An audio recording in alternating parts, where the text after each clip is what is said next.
ጤና ይስጥልኝ። በኢትዮ ሪቪው ቻናላችን የተለያዩ አገልግሎቶችን ዋጋ ከከፍተኛ እስከ ዝቅተኛ እንዲሁም መካከለኛ ዋጋ ደረጃ ድረስ እናንተ ለተመልካቾቻችን እናደርሳለን። በዛሬው ዋጋ ዳሰሳችን ከዲኤምሲ ሪል ስቴት ጋር ቆይታ በማድረግ ለሽያጭ ክፍት ያደረጓቸውን አፓርትመንቶች ዋጋቸውን ያረፉበትን ካሬ እንዲሁም ለእናንተ እያደረስን ቆይታ እናደርጋለን። አብራችሁን ቆዩ።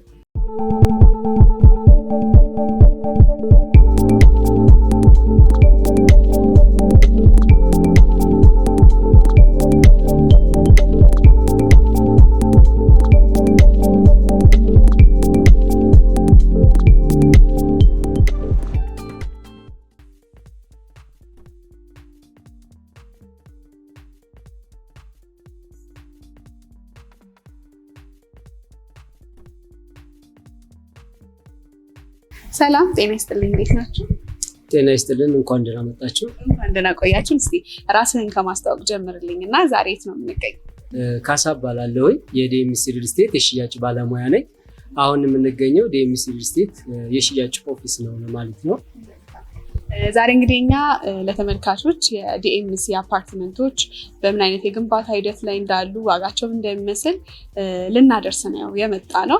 በመጀመሪያ ግን እስቲ ስለ ዲኤምሲ የተወሰነ ለተመልካቾች ንገሩን። ከዚህ ቀደም ያጠናቀቃችኋቸው አፓርትመንቶች ካሉ፣ አሁን ላይም ደግሞ ደንበኞቻችሁ ምን ያዘጋጃችኋቸው አፓርትመንቶች?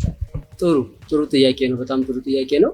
ያው ዲኤምሲ ሪል ስቴት ባለፉት 26 ዓመታት በመንገድ ስራ ኮንስትራክሽን ላይ በደንብ ይታወቃል። ከተሞችን ከከተሞች አገርን ከሀገር በደንብ በመንገድ ስራው ላይ ውጤታማ ማስተር ያደረገበት ስራ ነው። በቅርቡ ወደ ከሞጣ ወደ ባህር ዳር አዲስ አበባ በሞጣ አድርጎ ወደ ባህር ዳር የሚገባው መስመር እናስመርቃለን ብለን እናስባለን። እንደገና ደግሞ እዚህ ወደ አርባ ምንጭ እነዚህ ወደ አዳማ በጣም ትልልቅ ሃይዌዎችን ትልልቅ ብሪጆችን የሰራ ነው። አሁን በስሩ ብዙ ሲስተር ካምፓኒዎች አሉ። ከነዛ ውስጥ አንዱ ሪል ስቴቱ ነው። አሁንም የምንገኘው የዲኤምሲ ሪል ስቴት ህንፃ ላይ የሽያጭ ቢሮ ላይ ነው የምንገኘው። የሽያጭ ያወጣቸው እዚህ ለቡ መብራት ያሉ የሽያጭ ያወጣቸው አፓርትመንቶች አሉ። በሪል ስቴት ደረጃ የመጀመሪያው አይደለም።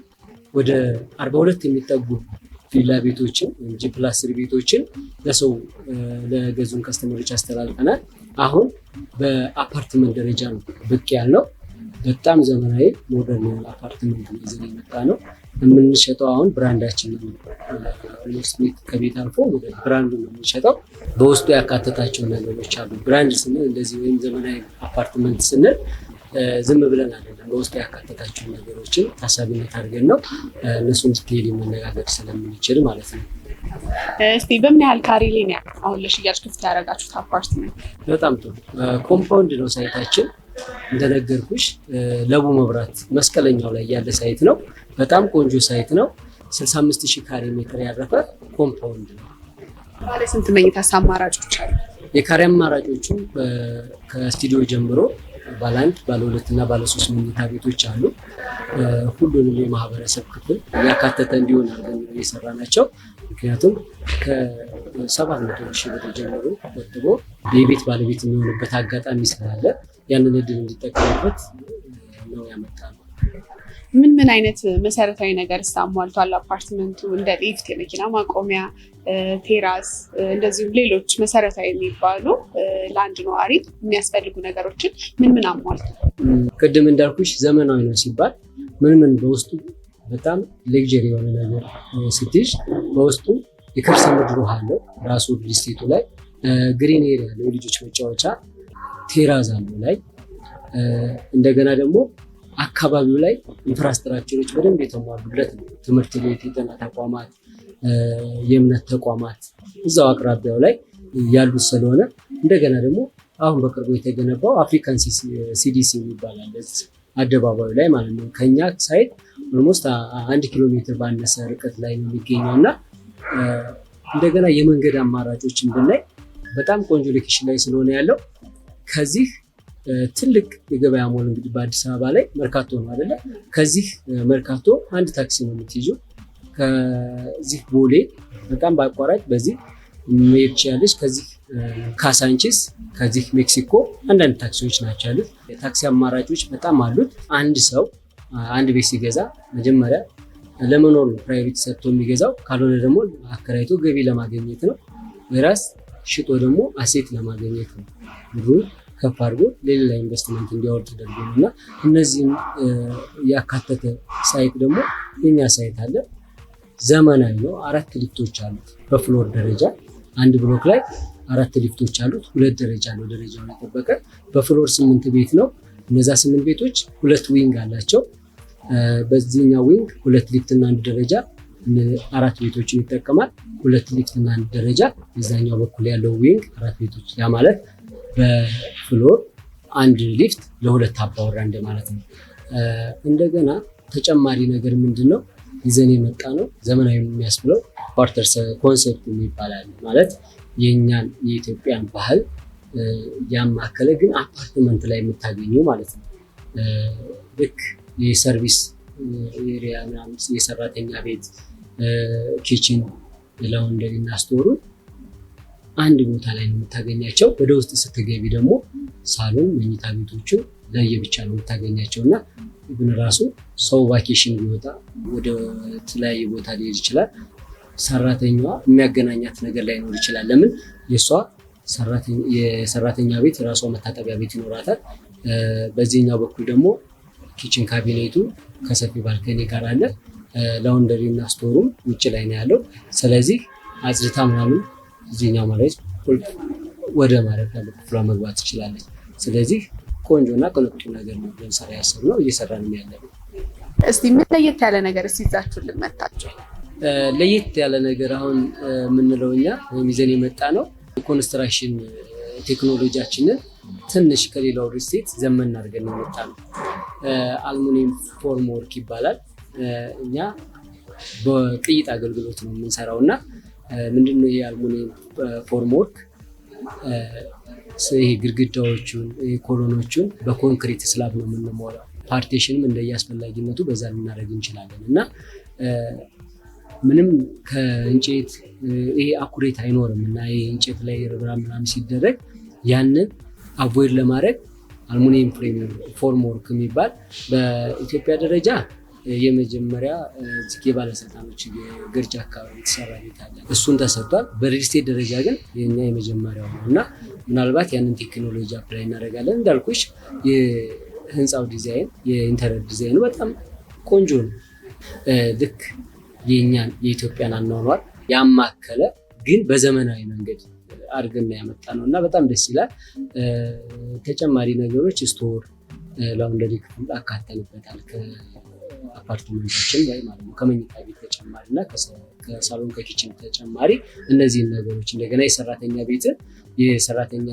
ቤት እና መኝታ ቤቷን እና መታጠቢያ ቤቷን አንድ ላይ ነው በውስጥ በኩል እንደ ማስተር ቤት እኛ እንደምንጠቀመው እሷን ወደ ውስጥ ገብታ ነው የምንጠቀመው እና የቤተሰብ ጋር ወይም እንግዳ ጋር አይደለም። አብዛኛውን ጊዜ ስታየው እንደዛ ስለሆነ ማለት ነው። ይህን አዲስ ነገር አለ። እንደገና ሳይታችን ያው ለቡ መስቀለኛው ላይ እንደመቀመጡ የመንገድ አማራጮች ወደ ኮምፓውንዳችን የሚያስገቡ ወደ 6 የሚደርሱ ጌቶች አሉት። ሴኩሪቲ ነው።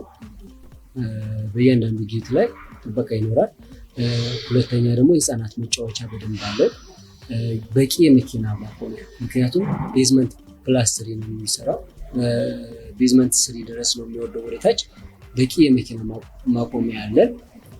እንደነገሮች ቅድም 4 ሊፍት ነው ያለው፣ 2 ደረጃ ነው ያለው። ይሄ ራሱ አንድ ሌክቸር የሚያሰኘው ነገር ነው። ለምን አንድ ብሎክ ላይ 2 ሊፍት በቂው ነበር አይደለ?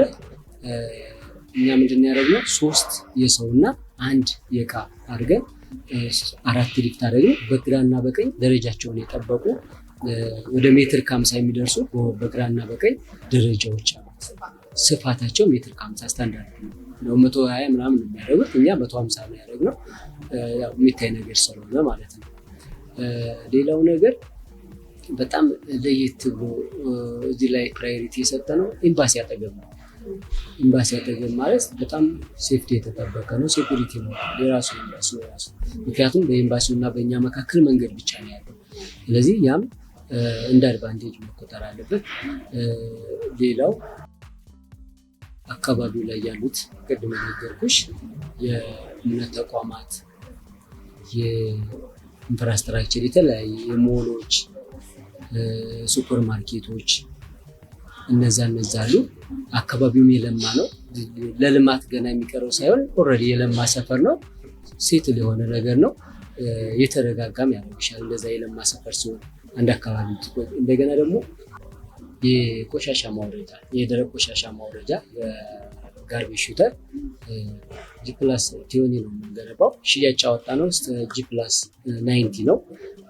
20ኛው ላይ ራሱ ዲኤምሲ ሪል ስቴት ለተለያየ ፐርፐዝ ያሉ ፔንት ሃውስ ትልልቅ ሃውሶች ናቸው ያሉት ላይ እና 20ኛው ላይ ትላልቅ ኢንቨስተሮች ሊሆን ይችላል ለማረፊያ ተብሎ የተዘጋጀ ነው። ምክንያቱም 720 480 ትልልቅ ካሬዎች ስላሉ ለዛ ነው 4 ዲፕ ያለ ነው ወደ ደረጃ የሚያስቀምጠው እና በጣም ሌክዠሪ የሚሆነው ከላይ ለዛ ታሳቢ ተደረገ። ሁለተኛ እኛ እዛው አጠገቡ ላይ ራሱ ዲኤምሲ ሪል ስቴት ለተለያየ ፐርፐዝ ብሎ ያወጣቸው G+3 ሞል ነገር ይሰራል። ዲዛይኑ ስላለ እነዛ አሁን ምንድነው የህፃናት መጫወቻ፣ ለባንክ ቤት፣ ለሲኒማ ቤት፣ ለተለያየ ፐርፐዝ የሚውል G+3 የራሱ የዲኤምሲ ሪል ስቴት እሱን ይገነባበታል እና ስለዚህ እዛው አካባቢሽ ላይ የተለያዩ አክሰሰሪዎችን የምታገኝበት ሳይት ነው። እንደውልሽ እንግዲህ መስቀለኛ መንገድ ስለተቀመጠ የመንገድ አማራጮችም አሁን ላይ ክራውድ ይሆናል። በጣም ጧት በተለይ ጧትና ማታ ስትገቢ ስትወጪ መንገድ አማራጭ ከሌለ በጣም ስራ ወጣ ብለሽ መልሰሽ የምትልበት ወደ ቤትሽ የምትመለሽበት ማጋጣሚ ሊመጣ ይችላል በዚሁ ከቀጠለና ግን የኛ በተለያየ አቅጣጫ ሄዶ የተለያዩ ቦታዎችን አክሰስ ማድረግ የሚችል የትራንስፖርቱ በጣም ምቹ የሆነ ቦታ አለና መጥቶ እንዴት ነው በዚህ ለየት ያደርጋቸዋል። እንግዲህ አፓርትመንቶቹን በጣም ቅንጡ እንደሆነ እየነገርከኝ ነው። እስቲ በምን አይነት የኑሮ ደረጃ ላሉ ነው የተገነባው? በዝቅተኛ የኑሮ ደረጃ ላሉስ አፎርድ የሚያደርጉት ነው ወይ? ጥሩ ጥያቄ ነው። እኛ እንደነገርኩሽ ቅድም ከስቱዲዮ እስከ ባለ 3 መኝታ ነው እየገነባን ያለ ነው። ስቱዲዮ ኤክስኪዩቲቭ ስቱዲዮ ነው። ዝም ብሎ ስቱዲዮ ሳይሆን እንደ ኮንዶሚኒየም ምናምን አይነት ሳይሆን በጣም ሌክዠሪ የሆኑ ስዊት ስቱዲዮ ነው እየገነባን ያለ ነው።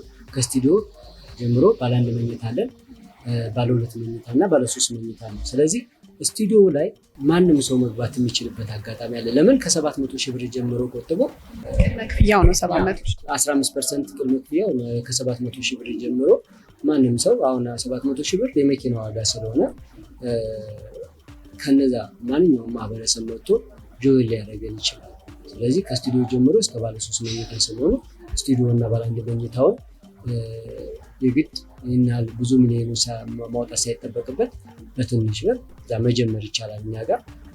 ስለዚህ በማንኛውም የኑሮ ደረጃ ማንኛውም የኑሮ ደረጃ ያማከለ ነው ሽጠው ስናወጣውም ካሬያቸው ያው ካሬው በጨመረ ቁጥር አይደለ ብሩም የሚጨምረው።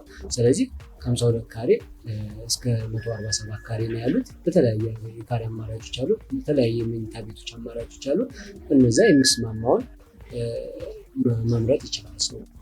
አፓርትመንቶቹ አሁን ገና በግንባታ ላይ ናቸው። ምን ያህል ጊዜ ይፈጃል ከዚህ በኋላ ግንባታውን አጠናቆ ለደንበኞች ለማስረከብ? ውላችሁ ላይስ በምን ያህል ጊዜ ነው አጠናቃችሁ ለደንበኞች እንደምትሰጡ ያስቀምጣል? እንግዲህ ውላችን የሚለው እኛም ለመጨረስ ያሰብነው በ2 ዓመት ከ6 ወር እስከ 3 ዓመት ባለው ምክንያቱም ሰው ከከፈለ መኖር አለበት ብለን ስለምናምን እንደገና ብራንዳችንንም ስለሆነ እዚህ ላይ የምንሸጠው ሰሚ ፊኒሽድ ለገዛ ሰው 2 ዓመት ከ6 ወር ይሰጠውና 6 ወር እኛ ጋር ጨርሶ እኛ በሙሉ ግንባታ ለሚገዛው ሰው 3 ዓመት ስለምናስረክብ እቺ 6 ወሯን እኛ ጋር ተጉዞ ጨርሶ ልክ 3 ዓመት ላይ ሁሉም ሰው መግባት ስላለበት 2 ዓመት ከ6 ወር በሰሚ ፊኒሽድ በፉል ፊኒሽድ ለገዛ ደግሞ 3 ዓመት እናስረክባለን። ውላችን ላይ ያንን ባናረግ ቅጣትም ስላለው እሱ ለዚህ ነው። ቅድም የክፍያ ሂደቱን ስትነግረኝ ነበረ። ኦልሬዲ ከፍለው ደግሞ ከገዙ በኋላ በረጅም ጊዜ ክፍያ ከሆነ የሚከፍሉት ምን እያዩ ነው? ግንባታውን እያዩ ነው የሚከፍሉት ወይስ በተቀመጠላቸው ጊዜ ነው የሚከፍሉት? የኛ ፔመንት ስኬጁላችን ኮንስትራክሽን ቤዝድ ነው፣ ታይም ቤዝድ አይደለም። ለምሳሌ ታይም ቤዝድ ከሆነ 6 ወር ተዋውለሽ ከሆነ ውሉ ላይ የሚለው ኮንስትራክሽኑ ይሄድም አይሄድም በዛ ኮንስትራክሽን ፕሮግረስ በዛ ታይም ኢንተርቫል ነው የምትዳኘው። እኛ ላይ ግን ምንድነው ልክ ሰከንድ ፔመንት ደርሶ ሲደወልላቸው አግሪመንታቸው ላይ ባለው የኮንስትራክሽን ፕሮግረስ መሰረት ነው የሚከፍሉት። ቀጥታ የሚመጡት የት ነው? ቢሮ ሳይሆን ሳይት ላይ ነው የሚሄዱት። ሳይት ላይ አይቶ አሳምኗቸው ከሆነ ነው ሰከንድ ፔመንት ሰርድ ፔመንት እያለ የሚሄደው። ምክንያቱም ቤዝድ ኦን ኮንስትራክሽን ፕሮግረስ ወይም ኮንስትራክሽን ፕሮግረሱን ባማከለ ነው የምናስከፍለው ሰከንድ ሰርድ ፔመንቶችን ማለት ነው። ስለዚህ ግንባታውን እያዩ ነው የሚከፍሉት። የሽያጭ ሂደቱንስ በምን አማራጭ አዘጋጅታችኋል? ከሀገር ውጭ ላሉ ሰዎች በምን መልኩ እንዲገዙ ያመቻቻችሁት ነገር ካለ፣ ሀገር ውስጥም ላሉ በረጅም ጊዜ ክፍያ ወይም ደግሞ ከባንክ ጋር የማመቻቸት እድል ካለ እሱን እስኪ በተወሰነ ለተመልካች አብራራል። ጥሩ ጥያቄ ነው። ግን እኛ አሁን እያሰብን ያለ ነው ውጭ ለሚከፍሉ ደንበኞች ተወካይ ቢኖራቸው ቆንጆ ነው። በውክልና የሚያልቅ ነገር ስለሆነ ማለት ነው። በውክልና ለሌለው ሰው ደግሞ በፖስታ ነው ብንላላክ። እንግዲህ በፖስታ ሁሉን ነገር ይልካሉ። እኛም በታማኝነት ፖስታውን በፖስታ አድርገን ልንልክላቸው እንችላለን። ግን በጣም ቤስት ወዩ ውክልና እዚህ የተወከለ ሰው ካለ ወይም ውክልና ከዛው ነው የሚጨርሱለት ሰው ካለ፣ አሁን ሁሉ ነገር በሲስተም ስለሆነ ቀላል ነገር ነው እና ውክልና ሰጥተው በውክልናቸው አማካኝነት ቢያልቅ በጣም ቆንጆ ደስ ይላል። የባንክ ብድር የማመቻቸት ሳለው በነገራችን ላይ እሱን ነገር ከተለያዩ ባንኮች ጋር ዲል እያደረግን ነው። እኛ ፈልገናቸው ሳይሆን ራሳቸው ፈልገው ስለሚመጡ አሁን እንዳልኩሽ ነው፣ አንደር ኮንስትራክሽን ነው እየተሰራ ያለ ስለሆነ ነው። እኛም ፕሮፖዛል አቅርበናል። ግን ፕሮፖዛል ስናቀርብ ከከስተመሮቻችን ኢንተረስት አንጻር ለምሳሌ 50% ከፍሎ 50% ሰው ባይከፍል ወይም 70-30 የሚባል ነገር እንደዚህ አይነት ነገር 70% ከፍሎ 30% ባይከፍል ያንን ነገር እያመቻቸን ነው። አሁን ይህ ነው የሚባል ነገር ስለሌለው በሂደት ላይ ስለሆነ ሲያልቅ እሱን ከስተመሮቻቸውን መጥተው ያለውን ነገር በደንብ ዲቴይል ሲወስዱ እሱን እዛ ላይ ነው በቅርቡ የምትጀምሩት ነው። ሌላኛው ደግሞ ፕሮሰስ ላይ ስለሆነ ፖዚቲቭ ሪስፖንስ ስላለው እሱ ችግር የለውም። ባንኮች በራሳቸው ፈልገው ስለሚመጡ ማገናኘት የሚፈልግ ሰው ካለ ብዙም ባይመከርም ምክንያቱም ወለድ ስለሆነ ማለት ነው። ቀስ እያለ ግን 15% አሁን ላይ ከፍሎ ቀሪውን 85% ያለምንም ተጨማሪ ወለድ በሰባ ዙር ክፍያ መክፈል እየቻለ ሰው ምናልባት ኢንኬስ የማይከፍል ሰው ካለ ነው ይሄን ያመቻቸ ነው። በ20 ዓመት እስከ 30 ዓመት ባለው ውስጥ እንደዛ እየሞከርን ነው። እሱ ማገናኘት የሚችል ከስተመር መክፈል የማይችል ካለ ማገናኘት ይችላል። መልካም፣ እንግዲህ የሽያጭ ሂደቱንም እንደዚሁም ደግሞ ያረፈበትን ቦታ ነግረኸኛል። ስለዚህ አሁን ላይ ያለበትን የግንባታ ሂደትና ዋጋቸውን ደግሞ ወደዛ ግንባታው እየተካሄደበት ወዳለበት ሳይት እንሂድና ለተመልካች እናድረስ። በዛውም ዋጋውን ትነግረኛል። ይቻላል። በዚህ በርካታ ተመልካች ባለው የገበያ ዳሰሳ ቻናላችን ላይ ምርታችሁንና አገልግሎታችሁን ማስታወቅ ለምትፈልጉ የተለያየ አማራጭ መንገዶችን ይዘን መጥተናል። ከዚህ ቪዲዮ ስር በምናስቀምጠው ስልክ ቁጥር ብትደውሉልን በደስታ እናስተናግዱታለን። እንደዚሁም በቻናላችን በምንሰራቸው ቪዲዮዎች ላይ ድርጅታችሁ ሊሳተፍ የምትፈልጉ ደውሉልን። ምንጊዜም ለማስተናገድ ዝግጁ ነን። እንግዲህ ቅድም እንደነገርኩኝ እዚህ ከፊት ለፊታችን የሚታየኝ አንደኛው ሳይት ነው። ከሱ አጠገብ ደግሞ ትንሽ አለፍ ብሎ ሁለተኛው ሳይታችን ያለበት መስቀለኛ መንገዱ ላይ ያልኩሽ ቢያወራውልሽ ይሄ ነው። በቀኝ በኩል ነው ያለው። ይሄኛው ታይፖሎጂ ሲ ነው። አሁን ቁፋሮ ላይ እንደምታዩ ያለው በዛኛው በኩል ታይፖሎጂ ኤ ነው። ታወሬ የቆመበት ማለት ነው። ያ ፋውንዴሽን ጨርሰን ፉቲንግ ላይ ነን።